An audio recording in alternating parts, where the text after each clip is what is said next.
Max was a curious boy with a knack for solving puzzles.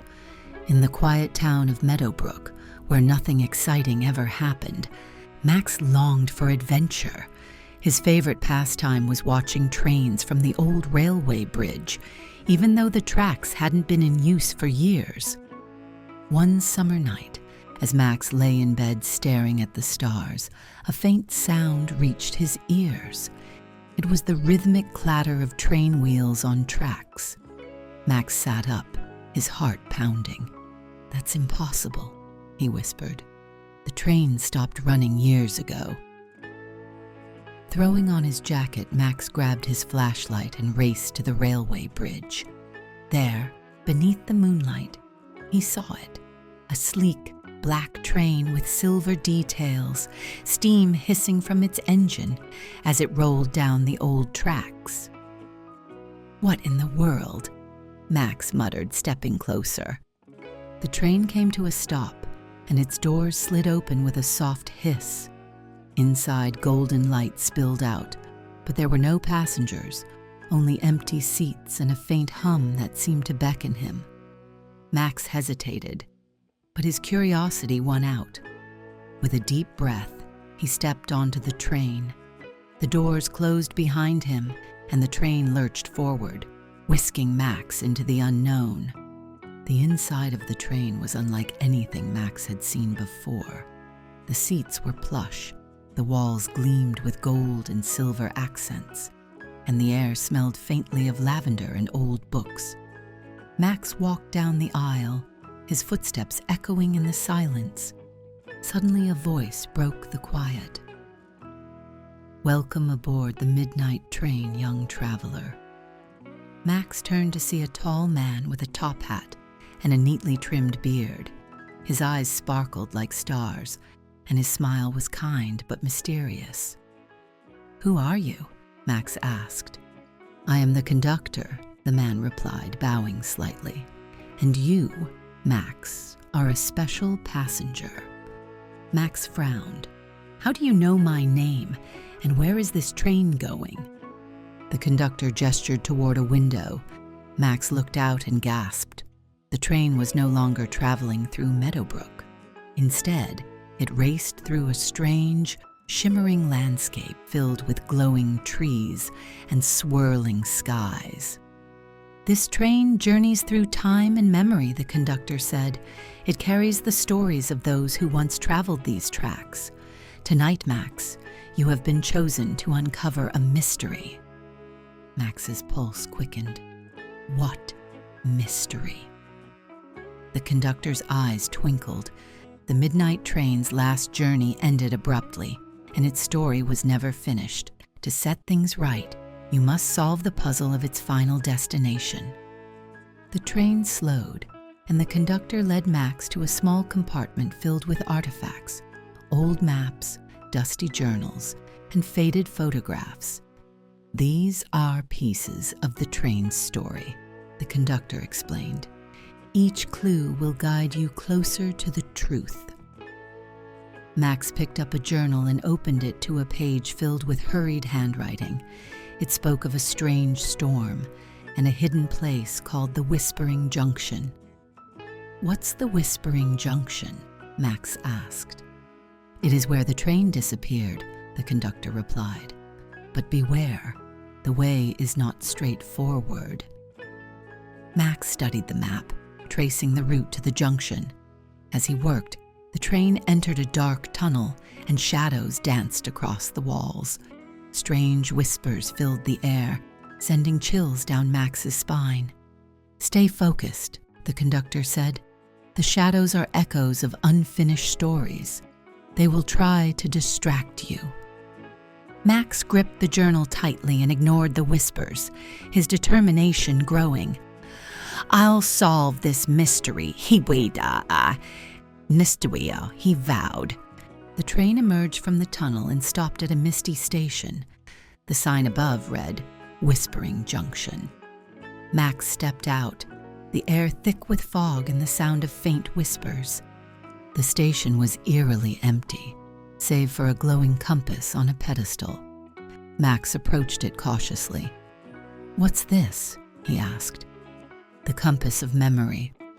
The conductor said, "It will guide you to the truth, but it requires a piece of your past to work." Max hesitated, then reached into his pocket and pulled out a small worn photo of his family at the railway bridge.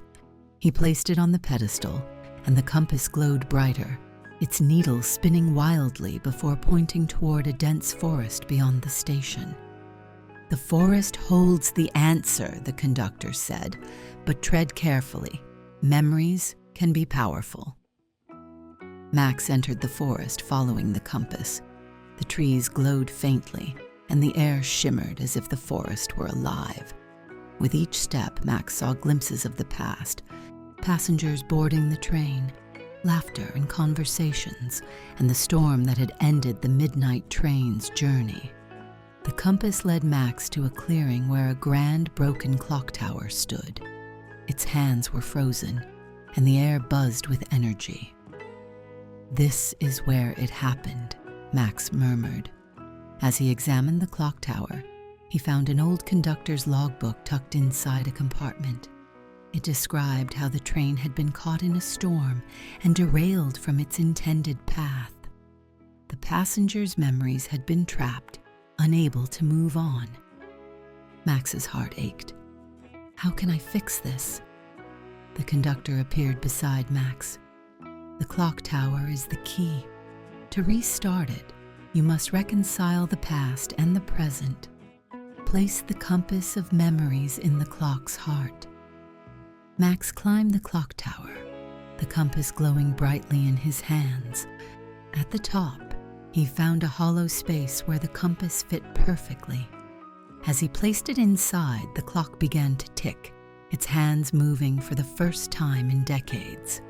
A burst of light filled the clearing, and the forest came alive with color and sound. The passengers' echoes appeared, their laughter and joy filling the air as they stepped onto the midnight train once more. The conductor smiled. "You've done it, Max. The train's story is complete."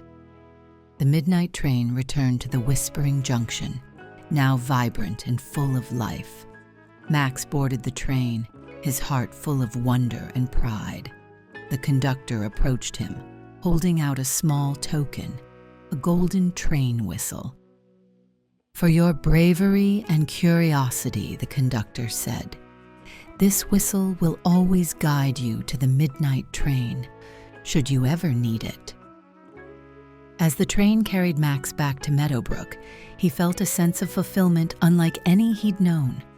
When the train stopped, Max stepped off, the familiar sights of his town greeting him. The midnight train disappeared into the night, but Max knew its mystery would stay with him forever. And as he walked home, the golden whistle clutched in his hand, he smiled, ready for whatever adventure might come next. Life in Meadowbrook returned to its usual rhythm after Max's extraordinary adventure with the midnight train, but Max felt forever changed.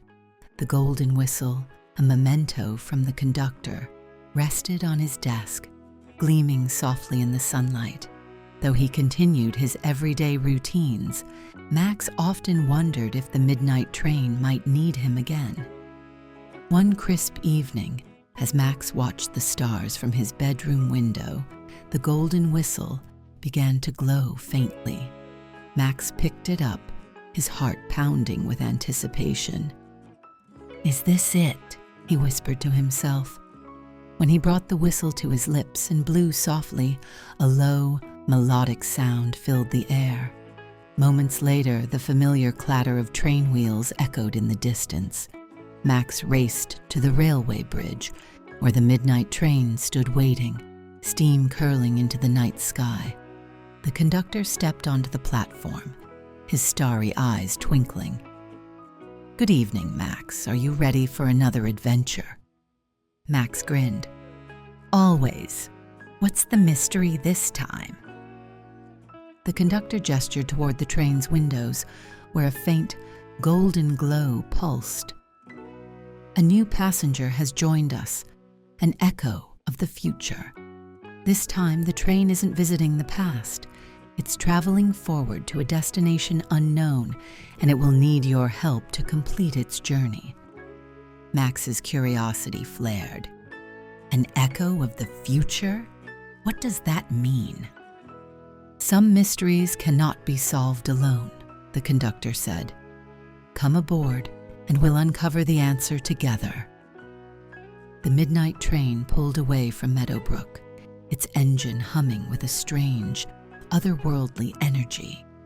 Through the windows, Max saw stars stretching into infinity, their light twisting and bending, as if the train were traveling through the fabric of time itself. As they moved forward, a soft voice filled the air, a voice Max had never heard before. "Who's there?" Max asked, his voice steady but tinged with wonder. From one of the compartments emerged a figure cloaked in shimmering silver. The figure's face was obscured, but their presence radiated warmth and familiarity. "I am the echo of the future," the figure said. "I hold fragments of what is yet to come, but the path is not clear." Max tilted his head. "How can we find clarity?" The echo extended a hand, revealing a set of small, glowing shards. "These are pieces of the future. They must be placed in the chrono map at the front of the train. But beware, each shard will reveal a vision, and you must decide if it belongs in the path ahead." The conductor led Max and the echo to the train's engine room, where a large, circular map floated in midair. It pulsed with colors and patterns, showing shifting images of potential futures. "The chrono map is sensitive to choices," the conductor explained. "Each shard will add a piece to the puzzle, shaping the train's destination." Max examined the first shard, a glowing fragment that showed a vision of a bustling city filled with soaring towers and flying vehicles. "Is this the right path?" he asked aloud. The echo's voice was calm. "Only you can decide. The future is shaped by intention and choice." Max placed the shard on the map, watching as the city integrated into the swirling patterns. The train lurched slightly, its course adjusting. One by one, Max added the shards, each vision more vivid than the last. Some futures were bright and hopeful, a world of unity and innovation. Others were chaotic and uncertain, filled with challenges. Max weighed each carefully, guided by the echo's steady presence. When Max reached the final shard, he hesitated. It showed a vision of Meadowbrook, his home, transformed by time. The familiar railway bridge was surrounded by new buildings, and children laughed as a futuristic train rolled through the station.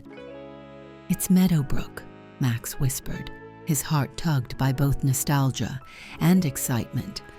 "Is this the right future?" The conductor placed a hand on Max's shoulder. "The future is never fixed, Max. This shard represents possibilities. Trust your heart to guide you." Max took a deep breath and placed the shard on the map. The chrono map glowed brightly, its swirling colors merging into a single, harmonious image, a future that felt balanced and full of promise. The midnight train began to hum with energy, its engine growing louder as it reached its destination. Outside the windows, the stars seemed to celebrate, their light brighter than ever. When the train came to a stop, Max stepped onto the platform of a Meadowbrook that was both familiar and new. The railway tracks had been restored, and the station buzzed with life. The midnight train stood proud, a symbol of connection between past, present, and future. The echo of the future turned to Max, their silver cloak shimmering. "You've helped shape a path of harmony and hope. The future thanks you, Max." The conductor tipped his hat. "You've proven yourself once again, young traveler. The midnight train will always be here, should you need it, or should it need you." As the train pulled away, Max stood on the platform, the golden whistle in his hand. He smiled, knowing that the midnight train's mysteries would always be a part of him, and that the adventure was far from over. As days turned into weeks after Max's second journey on the midnight train, life in Meadowbrook felt vibrant yet unchanged. Max often looked at the golden whistle, wondering if it would glow again.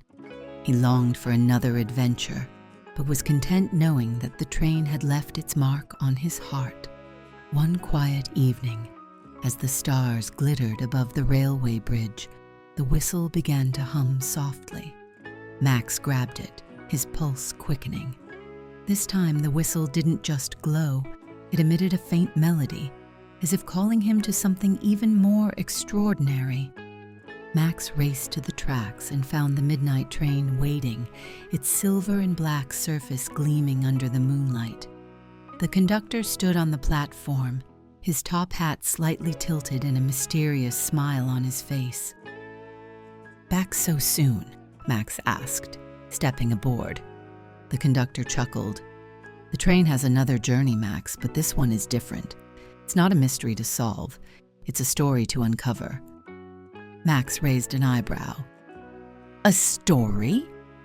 The conductor nodded, his expression turning serious. "It's time you learned the midnight train's origin. There's a part of its tale that even I don't fully understand, and it may hold the key to why the train called you in the first place." The train pulled away from the station, its engine humming with a deep, resonant sound. Max noticed something unusual. Through the windows, the usual swirling landscapes were replaced by scenes of the past, as if the train were tracing its own memories. "Where are we going?" Max asked. "To the train's first journey," the conductor replied, "when the midnight train came to life." The train slowed, and Max found himself stepping out into a misty clearing. Before him was a half-built railway station surrounded by lush greenery. Workers bustled about, laying tracks and hammering nails into wooden beams. "This is where it began," the conductor said, gesturing to a figure standing near the platform. It was an engineer, his face weary but determined. "That's Elias, the train's creator." Max watched as Elias carefully examined a blueprint. Beside him sat a small, ornate box that glowed faintly. "What's that?" Max asked, pointing to the box. "The heart of the train," the conductor said, "a fragment of the first star ever to fall to Earth. Elias believed it could bring his train to life, allowing it to travel beyond the physical realm." Max's eyes widened. "He used a piece of a star?" The conductor nodded, but something went wrong.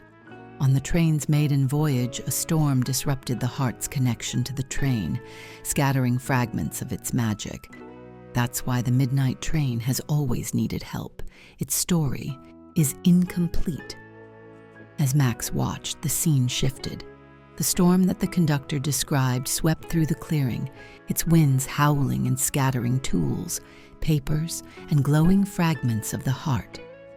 The train, barely complete, shuddered as if alive, its engine struggling to keep moving.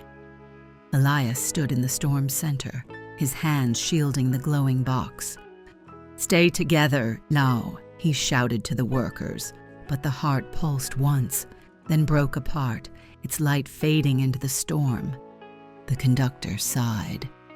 Elias tried to recover the fragments, but many were lost. The train could still travel, but its connection to the heart remained fractured.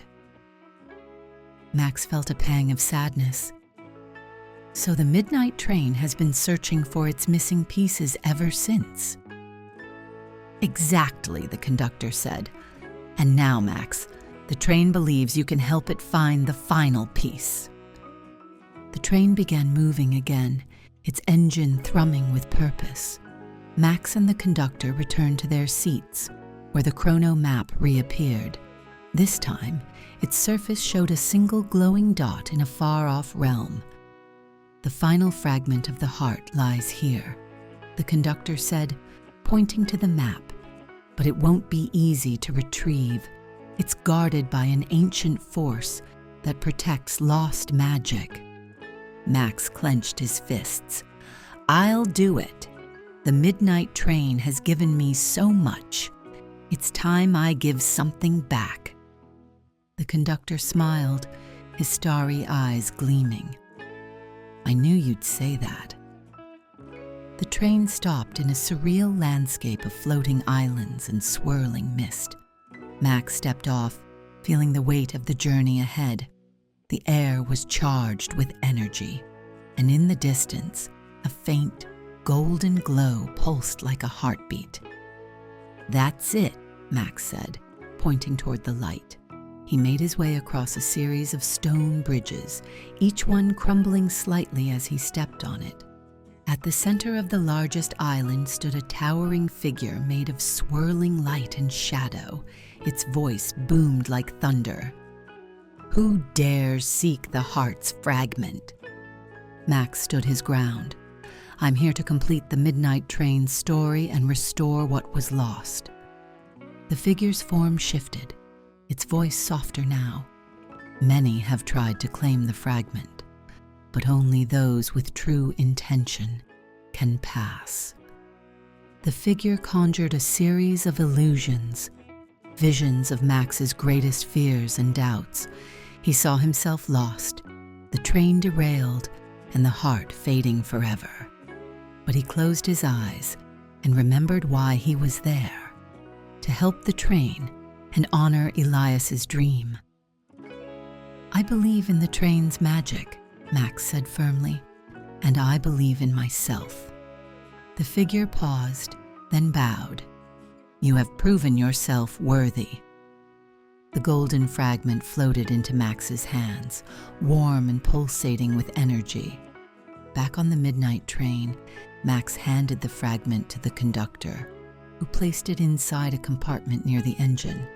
The train shuddered, its lights glowing brighter than ever before. A soft hum filled the air, steady and harmonious. "The heart is whole again," the conductor said, his voice filled with awe. "The train's story is complete." Max felt a surge of pride as the train moved smoothly through the stars, its journey now unburdened by the past. The conductor turned to him, tipping his hat. "Thank you, Max. You've done something extraordinary." As the train returned Max to Meadowbrook, the conductor handed him a small glowing token, a piece of the heart. "Keep this with you, Max. It's a reminder that stories never truly end. They just open doors to new adventures." Max stepped off the train, the token warm in his pocket. As the midnight train disappeared into the horizon, Max smiled, ready for whatever mystery might call him next. The end.